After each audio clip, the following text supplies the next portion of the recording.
का कहावत है, जननी जन्मभूमि भूमिष्ठ स्वर्गादपि गरीयसी। आदमी जहाँ जन्म लेता है वो तो देखिए उसके जीवन में कभी वो भूल नहीं सकता है, लेकिन कर्मस्थली जो होती है और जब व्यक्ति व्यापक होता है, ज्ञान हमारा जब विश्व बंधुत्व की जो भावना है, आज मोदी जी जिस गांव पैदा, उनकी माता जी एक छोटे से घर में रही, आप सब देखते हैं, लेकिन आज विश्व के वो व्यक्ति हैं। एक महान व्यक्ति जब होता है तो उसके लिए सारा विश्व कुटुंब होता है, परिवार होता है। पंडित देवीदत्त शास्त्री आपके परिवार के थे, आपके बीच में कितना रहे होंगे, आप उनके विषय में कितना जानते हैं, ये सब आप मुझसे ज्यादा आप जानते हैं, समझते हैं।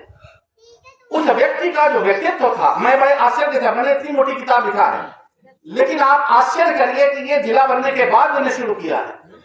और अब मुझे लगता है जब मैं उनकी ये भास्कर जैसा जो विद्यार्थी है, इसने उनके ग्रंथों को खंगालना शुरू किया और मेरे पास पहले लाते हैं कि देखिए गुरु जी का ये ग्रंथ, और मैं बड़े प्रेम से पढ़ता हूँ। जब मैं उनको पढ़ता हूँ, उदयन वासुदेव दत्ता के विषय पढ़ता हूँ, उदयन कौशाम्बी कहानी मैं पढ़ता हूँ, तो सर मुझे लगता है कि कौशाम्बी जिला तो अब बना है, इस व्यक्ति को पूर्वाभास का कवैया क्रांतदर्शिना जो कहते हैं कि ये क्रांतदर्शी थे, भविष्य को देख रहे थे कौशाम्बी क्या था और भविष्य में क्या होने वाला था। आज उनकी उपन्यासों को कौशाम्बी मैंने पढ़ा, अभी एक लेख हम लोगों ने फेसबुक पे डाला था, जिन्होंने पढ़ा है उसकी शब्दावली कि किस विद्वान की लिखी हुई है शब्दावली है। कौशाम्बी का जो वर्णन किया उन्होंने साहित्यिक शब्दों में, आप सोच नहीं सकते। और अब तो मुझे भी आश्चर्य हो रहा है कि ये चौखंबा जैसा प्रकाशन, सर चौखंबा मामूली प्रकाशन नहीं है, संस्कृत का सबसे उत्कृष्ट प्रकाशन चौखंबा है, और वो एड़े गैड़े को नहीं छापता है, वो ऋषि महर्षि और ऐसे जो उद्भट विद्वान होते हैं उनके ग्रंथों को छापता है। आज चौखंबा प्रकाशन ने सारे ग्रंथों को छापा, हिंदी साहित्य सम्मेलन में उनके सारे ग्रंथ रखे गए। दुर्भाग्य है कि सब वहां पर ग्रंथ मिल नहीं रहे हैं, ये तो भास्कर है, पता नहीं कहां से खोजबीन करके निकाल ले रहा है। और जितना हम नहीं जानते हैं उतना जर्मनी का बैठा हुआ जो संस्थान है, जर्मनी में उनके सारे ग्रंथ रखे हुए हैं, वो देने को तैयार नहीं है। मैं भी बात करता हूँ, इनके माध्यम से मेरी बात हो रही है, लेकिन उन्होंने कहा हम दे नहीं सकते हैं, लेकिन हम कोशिश कर रहे हैं, चाहे जाना ही पड़े हम लोगों को, लेकिन हम अपनी थाती को लाएंगे। हमारी थाती कौशाम्बी की, हमारे विद्वान की है, आपके परिवार की नहीं है। हमारे जनपद का एक ऐसा विद्वान जिसने इतना बड़ा काम किया है, तंत्र विद्या पे किया, वैदिक ग्रंथों पे किया, संस्कृत साहित्य में किया, नाटकों को किया। अभी मैंने एक कौमुदी महोत्सव संस्कृत नाटक उन्होंने पता नहीं कहाँ खोज निकाला। अब हर विधा का व्यक्ति जो है, जिसकी 150, 200, 250 किताबें छपी मिल रही हो, तो उसको आप क्या समझते हो? वो कोई दैनिक व्यक्ति होगा, उनको गांव से लगाव नहीं था। और ये आप सोचिए कि प्रयाग में बैठाना उनका मकान था, शायद उससे भी कभी लगाव नहीं था, वो कभी रहे ही नहीं घर में, या वही जीवन था। उनके इतिहास को पढ़िए, हिमालय की तराई में वो बढ़ते करते ऋषियों के बीच में कैसे कैसे वो हिमालय पर गए, कैसे कैसे रात बिताई, कैसे कैसे तमाम संकटों को झेला, उनके ग्रंथों में पढ़ने से मिलता है। उन्होंने सस्मरण लिखे हैं, मैंने बहुत पढ़े हैं, उनको पढ़ रहा हूँ। एक नई किताब जब लाते हैं, पूछते हैं, तो मुझे लगता है मैं भी पढ़ लूँ, तो उनसे हमें प्रेरणा मिल रही है। तो ऐसे विद्वान, और ये कोई आश्चर्य की बात नहीं है, पाणिनि, पतंजलि, कात्यायन, जो हमारे संस्कृत के सबसे मूर्धन्य विद्वान है, जिसके नाते संस्कृत विद्या जानी जाती है, वो आपके किसी धरती से, कात्यायन वर्णुच, कात्यायन की जन्मस्थली कौशाम्बी मानी जाती है। इस किताब में बहुत स्पष्ट उल्लेख किया है। वाल्मीकि रामायण, कुशाम्बस्तु महातेजा कौशाम्बी मकरोत्पुरी, बहुत साफ लाइन आती है कि कौशाम्ब नाम के व्यक्ति ने कौशाम्बी की स्थापना की थी। रत्नावली नाटिका में इसको सोने चांदी से टूटी हुई नगरी कौशाम्बी शात कुंभत जरे वही कथीता विभाती, महाराज हर्ष लिखते हैं बाढ़ के समय के 6वीं शताब्दी के। अब सोचिए कि उस समय की इसकी गरिमा कितनी रही है। आज कभी कभी हम लोग सोचते हैं, हम लोग गांव के हैं, आप लोग भी, कौशाम्बी बड़ा बदनाम शुदा गांव है, लोग कहते हैं कौशाम्बी में मार काट भिंडई नगर, यही सब बाहर प्रतिष्ठा है। बाहर लोग कहते हैं कौशाम्बी के हैं, अरे बाप वैसा इलाका है, कुम्हार इलाका, ये है वो है, सुन लेते हैं हम लोग, कोई सच्चाई नहीं है। ऐसा क्यों है भाई? ठीक है, इसलिए कि हमारे यहाँ भी बहुत अभाव था।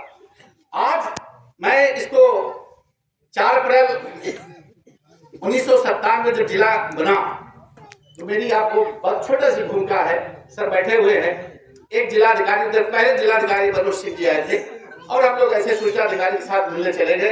इलाहाबाद में उस समय ऑफिस हुआ करता था। तो उनका एक ही वाक्य मुझे इस किताब को लिखने का प्रेरणा बना। कभी कभी कोई विद्वान, कोई अधिकारी हमारे लिए कितना महत्वपूर्ण हो जाता है। आज तक उससे मेरी भेंट नहीं हुई, लेकिन उस एक भेंट में उन्होंने एक ही वाक्य कहा था कि डॉक्टर साहब आप लोग पढ़े लिखे हैं, कौशाम्बी के रहने वाले हैं, कौशाम्बी के विषय में आप लोग कुछ लोगों को जागृत करिए, कुछ उन लोगों को कौशाम्बी के इतिहास को, उसकी सांस्कृतिक गतिविधियों को बताया। बस एक वाक्य ने मुझे ये प्रेरणा दी और फिर मैंने पढ़ना शुरू कर दिया। और जब पढ़ने लगा तो देखता हूँ कि सर्वत ब्राह्मण, वैदिक ब्राह्मण, रामायण, महाभारत, संस्कृत का कोई ऐसा ग्रंथ नहीं है जिसमें कौशाम्बी की कोई चर्चा न हो।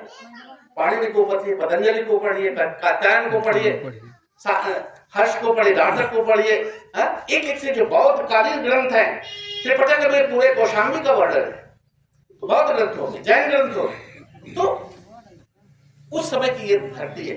देखिए हम लोग कभी कभी देखिए जो परिवार का व्यक्ति होता है, घर का होता है, गांव का होता है, क्षेत्र का होता है, पढ़ लिख कर व्यक्ति बाहर चला जाता है, नौकरी करना है, जीविका हर व्यक्ति के पास रोजी रोटी है। सब लोग पैदा कहाँ हुए, नौकरी यहाँ कर रहे हैं, कल रिटायरमेंट बाद कहाँ रहना, बच्चों के पास रहना, ये जीवन हर व्यक्ति का बदलता रहता है। तो एक भावना ये होती है कि भाई परिवार का व्यक्ति है, उसका लगाव होता है, उसकी भी कुछ जिम्मेदारियां होती है। भाई हमारा घर का लड़का निकला है तो हमारे लिए कुछ काम आएगा, हमारे भी बच्चों को कुछ सेवा करेगा, नौकरी करेगा, होती है, होना भी चाहिए।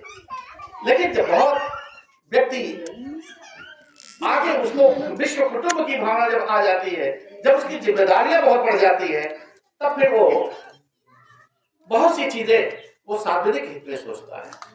और एक पढ़े लिखे विद्वान अब क्या कर सकता है? भाई धन दौलत उसके पढ़े लिखे व्यक्ति के पास बहुत ज्यादा धन नहीं होता है, वो बस आधे खर्चे के लिए मिल जाए इसी में संतुष्ट होता है।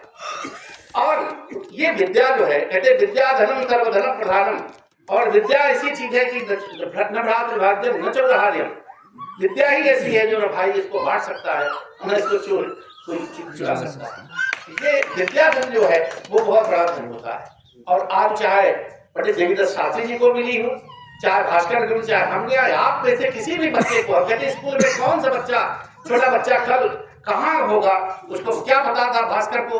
आप लोग पंडित जी हमारे इतने मूर्धन्य बैठे हैं, पंडित जी मूर्धन्य बैठे हैं, संस्कृत के पंडित हैं, आज तक इनके सेहन में पंडित देवदत्त शास्त्री नहीं आए।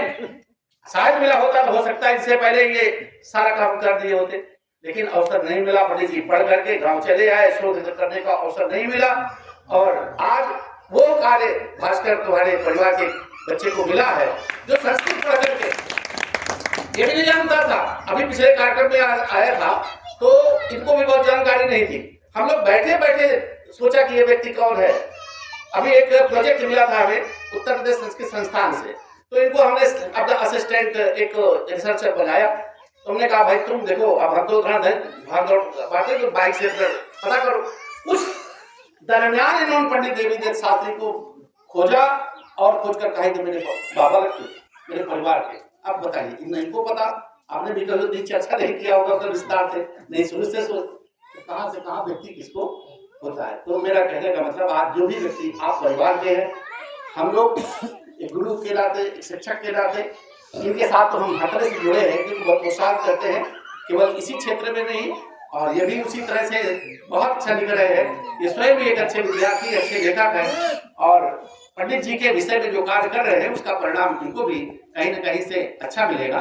तो विद्वान सर्वत्र पूज्यते कहा जाता है, विद्वान सर्वत्र पूज्यते। विद्वान कोई भी व्यक्ति हो, वो चाहे जहाँ होगा उसकी पूजा होगी।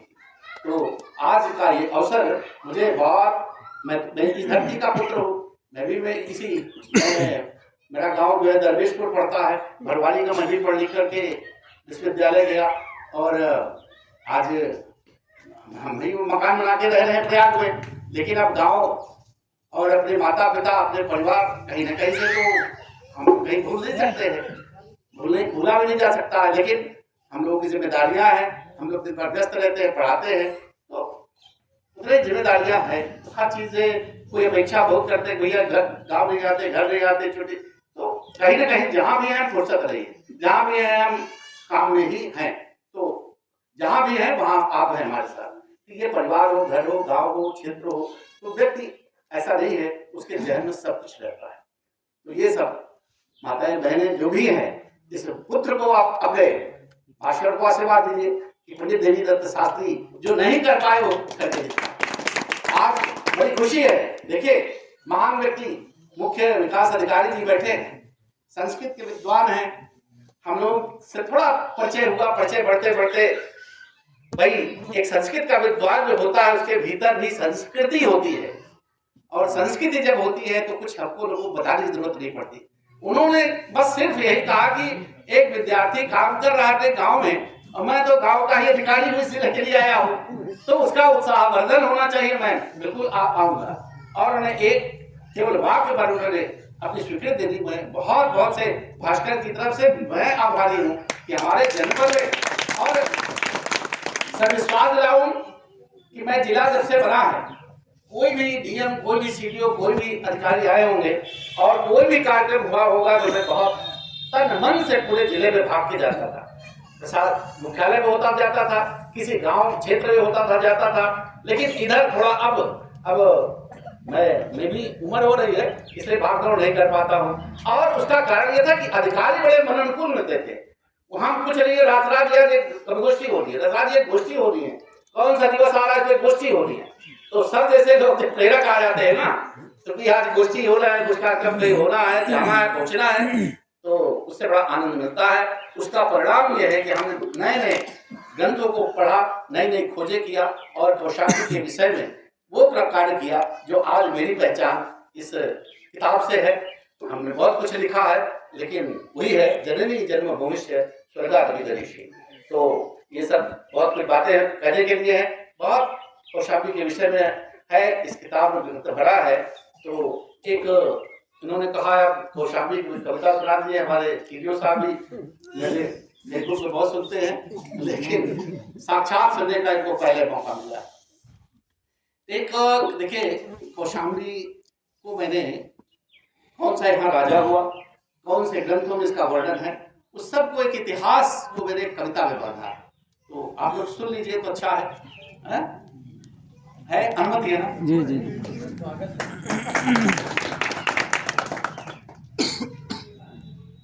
व्याख्या नहीं करूंगा, सब आप लोग सुनेंगे। तुलसी भी यही की थी, रत्नावली भी आपकी यही की थी, महिमा की थी, तुलसी राजापुर के थे, तो रामचरितमानस भी यही की है। देखिए आप, कौशाम्बी की गरिमा बड़ी पुरानी है, वत्स नाम से सदा गई पहचानी है। कौशाम्बी की गरिमा बड़ी पुरानी है, वत्स नाम से सदा गई पहचानी है। उत्तर में गंगा के आंचल में है इसकी काया, दक्षिण में जमुना के जल में दिखती इसकी छाया। कौशाम्बी द्वाबा की ये पुण्य भूमि अब लगती बड़ी सुहानी है। कौशाम्बी की गरिमा बड़ी पुरानी है, वत्स नाम से सदा गई पहचानी है।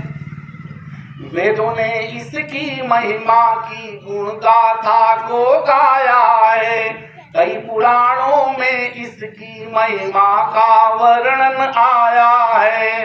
चंद्रवंश के राजाओं की सबसे बड़ी निशानी है, कौशाम्बी की गरिमा बड़ी पुरानी है। कभी यहाँ राजा